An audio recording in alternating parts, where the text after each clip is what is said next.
is Tony. I am the self-care maven. Welcome to Freedom at the Crossroads. And today, ladies, we're going to talk about self-care. We're going to talk about the things we are doing as Black women that make it impossible, almost impossible, for self-care to be effective for you as a Black woman. Self-care is not going to save you if you're doing these 5 things. Welcome again.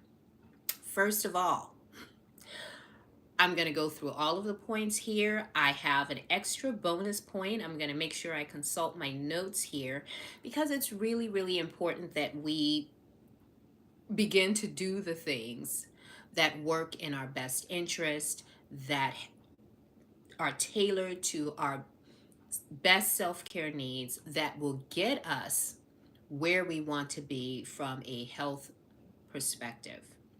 Now, we all know if you're a Black woman, welcome to the space. This is a space for us here at Freedom at the Crossroads. I am the self care maven again, and this is my second live stream, so thank you for joining me. I want to talk about again self care is not going to save you if you're doing these things because they're counterproductive and they're self sabotaging. So let's go with the first point. First one will be if you are looking for self care in PWS spaces, yes, predominantly white spaces, self care is not going to work for you. And just here are a few reasons. I'm just going to go get it, really further into this whole point here. Seeking healing and safety in spaces that were not created for you is one of the most detrimental things we can do for ourselves, right? We know that when we're in situations that are unsafe, say for instance, we're talking along the lines of abusive relationships or toxic relationships, we understand now, all of us understand now, that is not a healthy environment where you're going to heal, where you're going to elevate or ascend to a next level of being, if you will. And so that's just one point. Looking for or putting yourself in a quote unquote self care space that wasn't created for you. And I'm talking about those spaces that are predominantly white. I'm sure you've heard all over social media, on threads and things of that nature, where Black women are sharing their experiences, what it's like to be in a gym, to be in a Pilates class, to be in a quote unquote yoga class, and you're the only Black person there. Let's be real. Microaggressions? Who wants to deal with that when they're supposedly in a mode of healing, trying to rest, trying to feel better, and you're in a place that is harmful?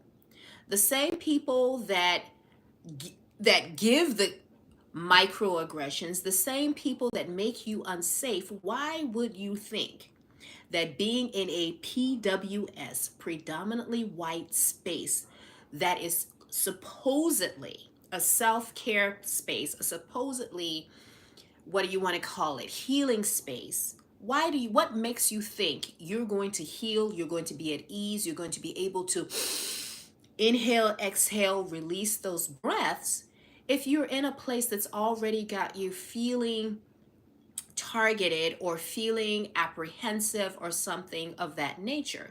So, again, being in those kind of spaces, self care is not going to save you.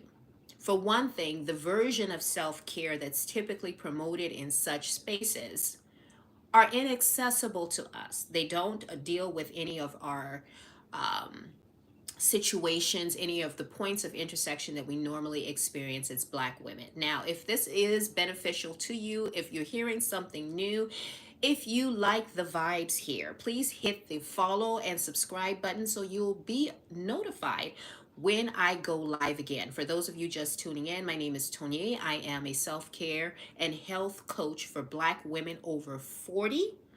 And I help you get off the altar of other people's expectations and decolonize your self care radically. What it means to self care as a Black woman, our issues around that as well. So, whether that's self care at home, self care in the workplace, self care if you want to do something like ding, ding, ding, move abroad. What kind of self care should you be doing? Should you be embracing on your journey? Now, I did touch upon the fact, for those of you who are just tuning in, I did touch upon the fact that I'm going to, top hit on 5 points, one extra bonus point as to why self care is not going to save you in 2025 if you're a Black woman, if you are doing these things. Like I said, the first point I touched on, for those of you who are just coming in, self care is not going to save you. If you are attempting to self care in predominantly white spaces, they're not safe.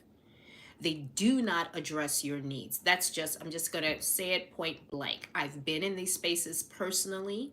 I've been the only Black woman in a hot yoga studio. I've been the only Black woman in, a class where you're supposed to be decompressing, where you're supposed to be reconnecting with self and all of that to do healing, and you don't feel safe. You feel like almost like you have to have eyes at the back of your head. We know what that feels like. Next thing, prioritizing other people. If you are prioritizing other people, other things before you, if you're at the bottom of that list, self care is not going to save you. Self care is not going to save you. You're still going to be burned out. You're still going to be overwhelmed. And you're still going to have that that weird mixture of resentment and guilt. Many of us historically, and it's not a, oh, thank you, thank you, thank you. Thank you for joining from Ireland. Thank you. Back to what I was saying. When it comes to putting yourself at the bottom of the list, if you're putting yourself at the bottom of the list of everything on that list, self care is not going to save you.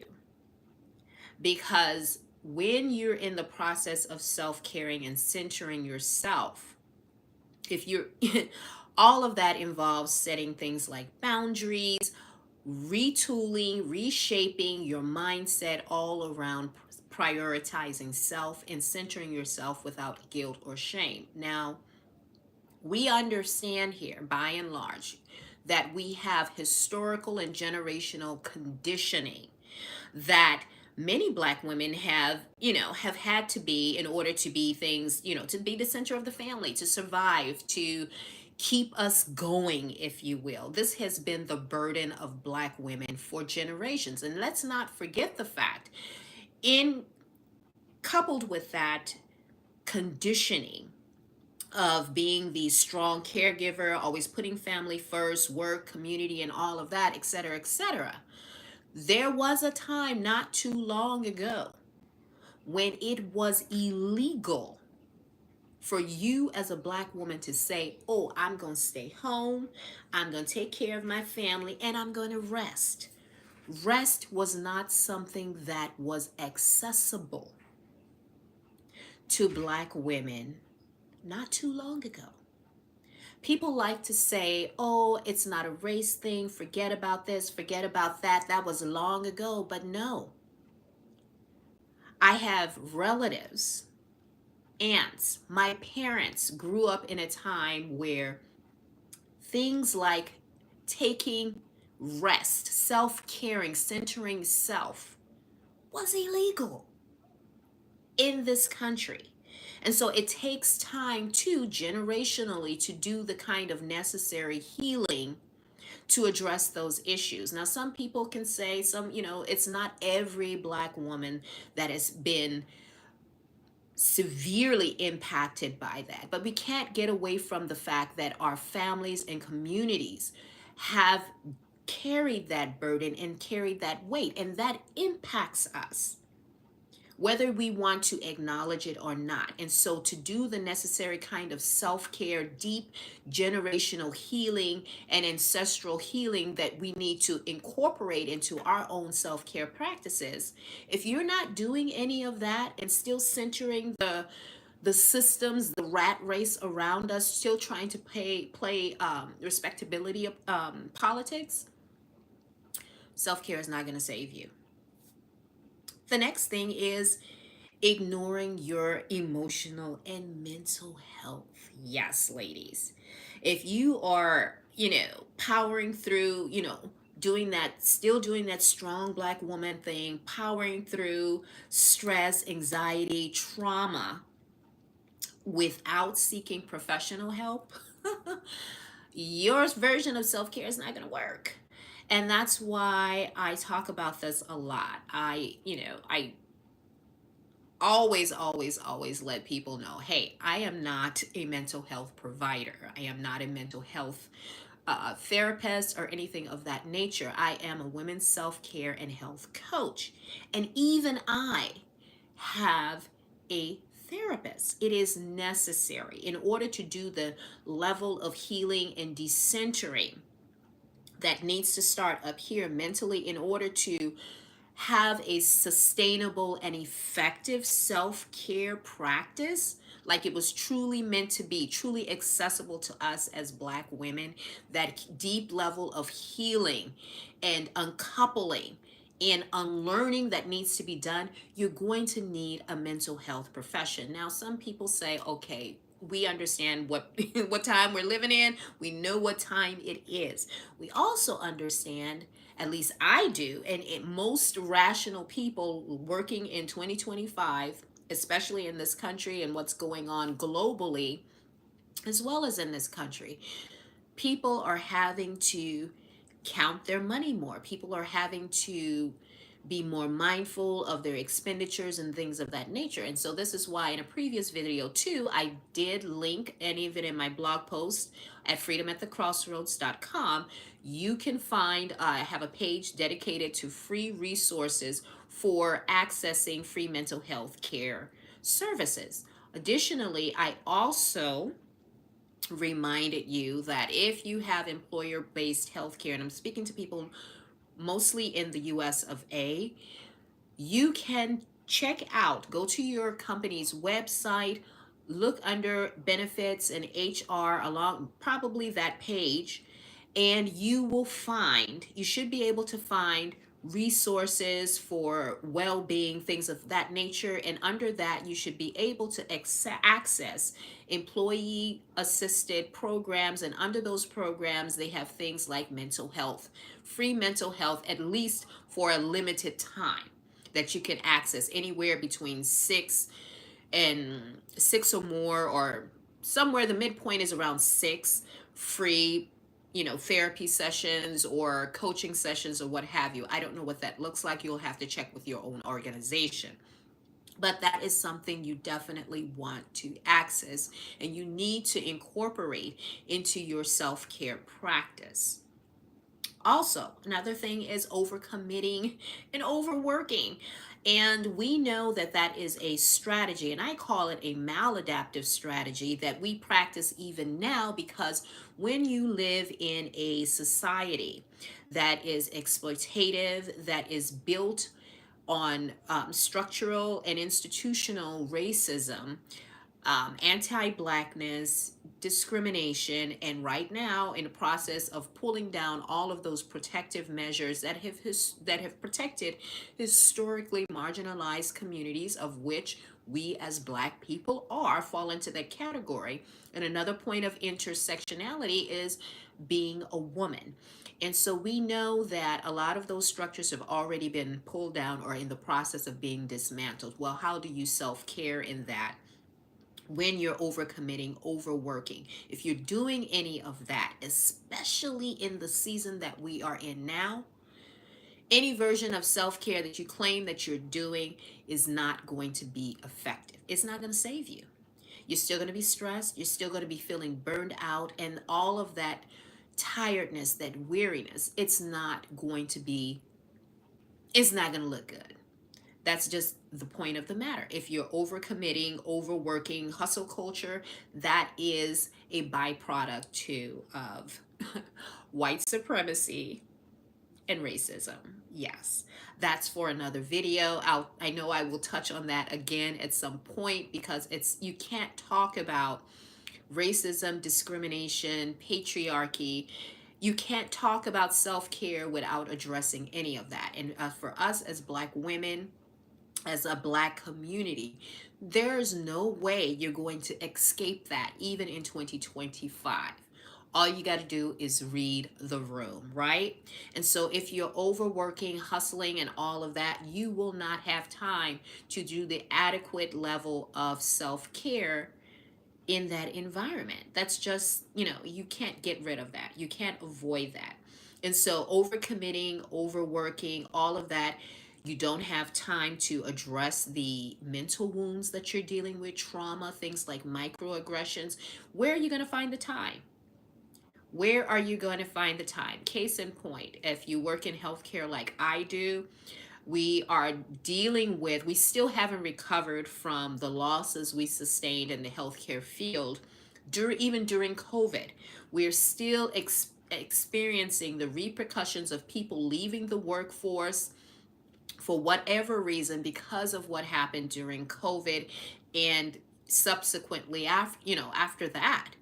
And it is truly, truly, truly burdensome and really mentally draining.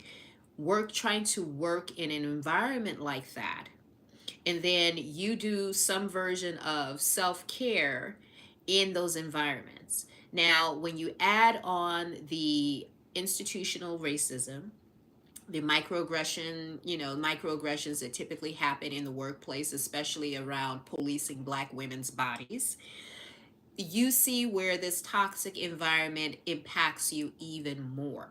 And so when you expose yourself to that even more through overworking and overcommitting, you can see where this, self care is not going to save you, because all of the good that you're doing, you're undoing when you go back into that kind of mode where you're overworking and overcommitting yourself.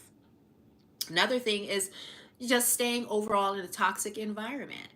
And it's not that I don't understand that, sometimes you don't have a choice.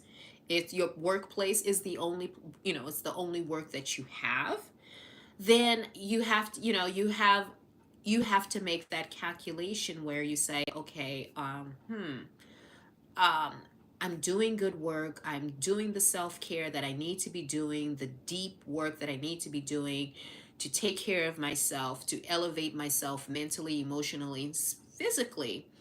But you go back and put yourself into a toxic environment. And at a larger level, you can say the same thing of living in a country or environment where all of the good that you're doing for yourself is being reversed because you are living in a country that is toxic. And this is where, when I talk about self-care things, I can get some pushback, but I'm free to own that. I have no problem owning that, because on this channel, it's all about Black women self-care. We talk about travel, we talk about empowerment. And part of taking ownership, having agency, part of having, empowering yourself on this journey of reclamation, of decolonized self-care, means not doing the same thing over and over and over again and expecting a different result. You literally, at some point, must consider whether you're at a place, financially or otherwise, where you can change your environment. You're going to need to make that calculation at some point. Self care will take you there and will force you to make that calculation. Sometimes you have to leave a toxic environment and arguably a toxic country if that is feasible for you. You're going to have to do that in order to save yourself. Yes, I know our ancestors put their blood, sweat, and tears here, but you are not a tree.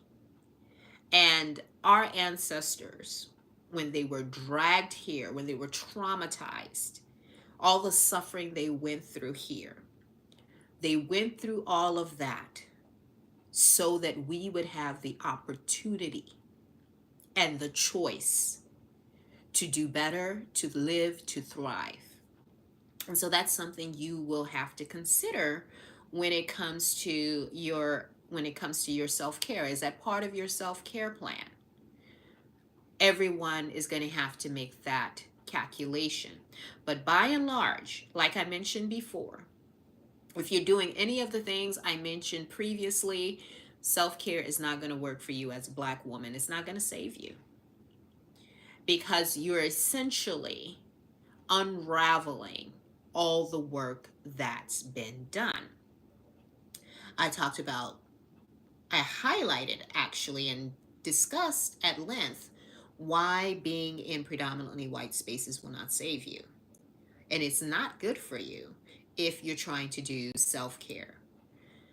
Our version of self care that needs to happen as Black women, as Black people, is the decolonized version, where you decenter whiteness, you unpack anti Blackness, you reconnect with the ancestral and cultural practices that we have held, often were lost, coming to this, being dragged over to this place.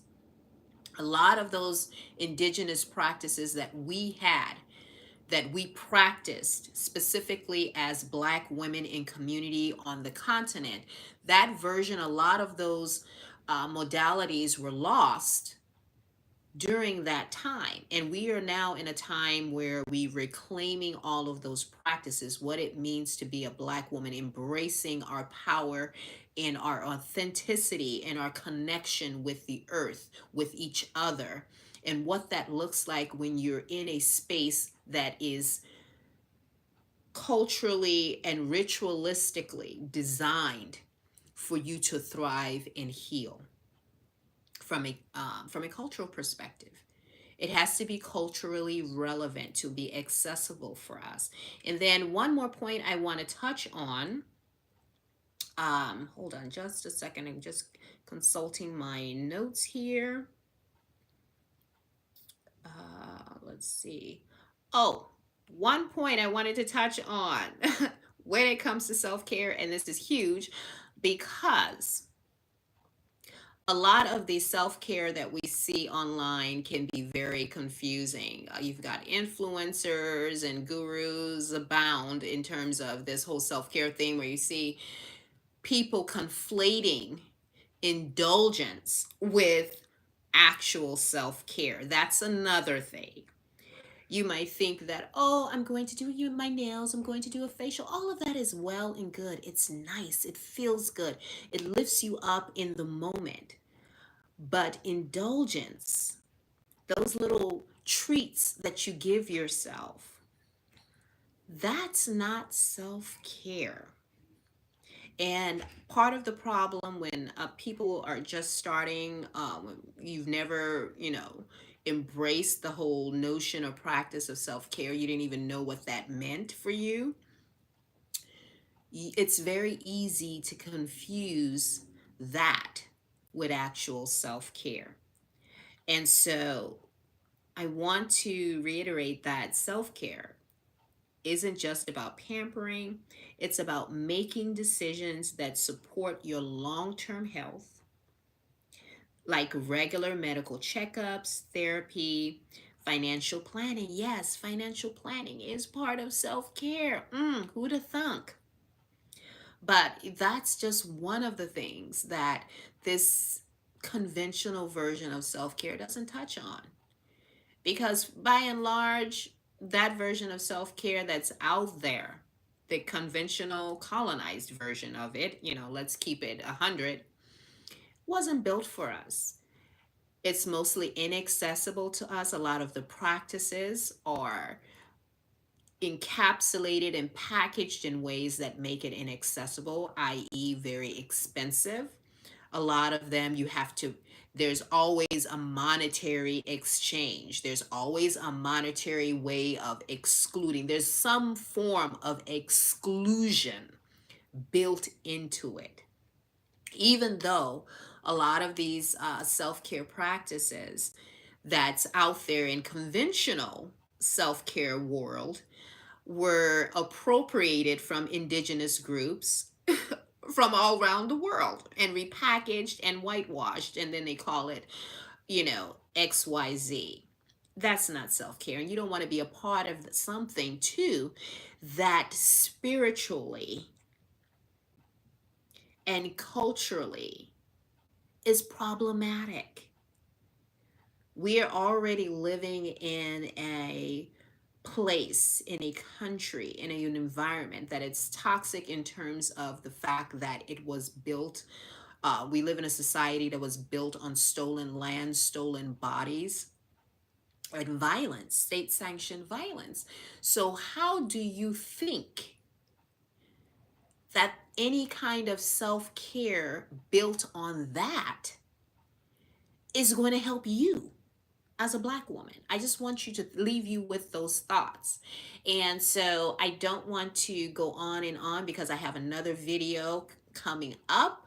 I'm going to go live again next week, and this Sunday I will be dropping another video where I delve more into those aspects about how not to conflate self indulgence with self care, and a little bit more on the historical and cultural context on self care for Black women, what that looks like, and versus the conventional self care. So, once again, thank you for tuning in. My name is Tonya, the Self Care Maven.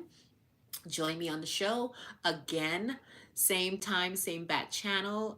Make sure you subscribe and hit the notification button so that you know when I'm going live, and you can join the conversation, drop your questions in the chat. Um, Become part of the community. And I just want to thank you again for tuning in. So, till next time, ah, bye bye, my sisters. Stay well, embrace self care, and embrace being an undomesticated woman, because here we burn capes and we get off the altar of other people's expectations. Till next time, thank you so much for tuning in. For those of you who are just coming in, make sure you hit the notification button and follow, subscribe to my channel. Let's build, let's grow, let's connect in this space. It's built for Black women in all things self-care, travel, and living our best lives as Black women, because yes, we deserve it. Till next time.